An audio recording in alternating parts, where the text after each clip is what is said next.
This recording is about Barbara Sher. And if you don't know her yet, I think you're going to love her because she's entirely lovable.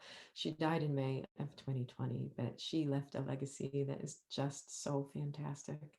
Um, she was not spiritual. She was not into New Age. She was not into positive thinking. She was not into positive psychology. She was all about helping people uncover what lit them up.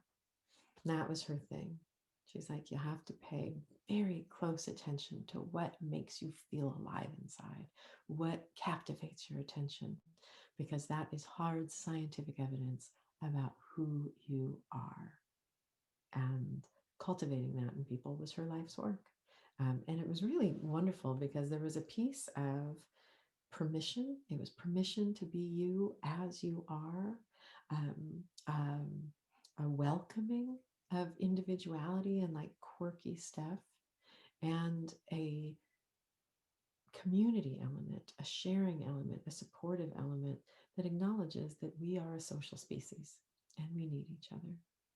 So she started as a psychologist aide. She was running group meetings um, at night for the psychologist. And apparently she got really sick of it. She was just sick of people talking about their stuff. So she instituted a policy of what's your dream? What's your obstacle? And that when it was your turn to talk, that was the paradigm. And what she found was that these groups of people, when one person's obstacle, that person knew something that they could do to help, or at least some path out of it. And that these groups were unwinding each other's obstacles and propelling each other towards their dreams. And so as a young single mom, she spent every dime she had to take out a full page New York Times advertisement that said, realizing your dreams is a lot better than analyzing them. Barbara Sher, success teams, and catapulted herself on this career, this lifelong, fulfilling career of helping people realize their dreams. These success teams have been going on for decades and still are.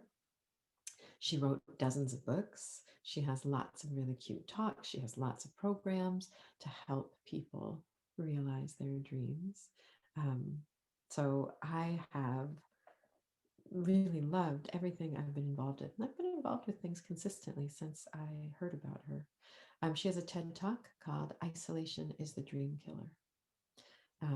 It's not a lack of positive thinking or a lack of access or that you're stupid or you need more training. It's isolation, that we really need to reach out to each other, but we need to reach out to each other in these supportive ways. Um, she had an example in one of her books that I really loved of the difference between doing something alone and with people. And it was like, go into a building you've never been in before, get in the elevator, push a button, whatever floor, and then get off and walk around and notice how that feels. Notice the awkwardness, notice the apprehension, all of these things. And then go and do that same exercise with a friend. It's a totally different world. So she talked a lot about the importance of connection and really enjoying people and finding out what turns them on, because that's really when people are most interesting. And when you're heard, you explore together. Um, she she gives permission to be you, and she gives you permission to give other people permission to be them. She has three principles: that everybody is one of a kind, and not to lose sight of this. Yeah, one of a kind. No, everybody is one of a kind. And everybody has something that they're gifted at. And that gift is to be used. That we're given these gifts, these things light us up to draw us out of ourselves and into the world. After we're moving from these things that light us up, and we're moving to these things that light us up. And that dynamic is the basis of a happy life. Um, You don't need to change. You don't need to have a better attitude. You don't need to be different. And I think that that permission and that possibility is so inspiring and so simple. And then it invites us to connection and support and to be that connection and support for others. It's a really charming, she talked a lot in her on her website, she has these programs about just how interesting people are. And that orientation is so delightful just to be around and to open ourselves. Because when we are respecting our own light and moving towards it, it's so much easier to encourage other people's light, even if it's a little foreign to us. And a couple more things. She talked about, some people are really deep dive people, like I love horses and horses are my life, and that goes on for decades. And other people think that they have a short attention span and that they're not really good at anything or that they can't keep focused. And those were her favorite kind of people. She called them scanners. And those were the people who are like the bees going through a meadow and pollinating.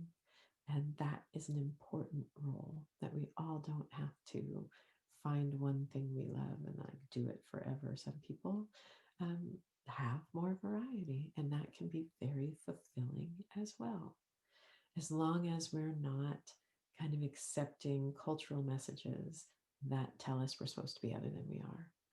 So that is probably my favorite part of Barbara Sher, is the deep, deep permission she gives each of us to be ourselves and to explore that which lights us up. And I have to say, I pretty much love what she talks about in teams, because being in this group, being with people who really care about the evolution of ourselves individually and ourselves as a society and culture, it's pretty delicious. So maybe I'm going to have to start a Barbara Sher success team coming up. But in any case, I hope you give some time to the videos below and maybe check out one of her books. I really loved Wishcraft and Live a Life You Love. She's a real page turner. She's so compassionate and funny and self-effacing. She's like, yeah, I'm a quitter. I quit things all the time.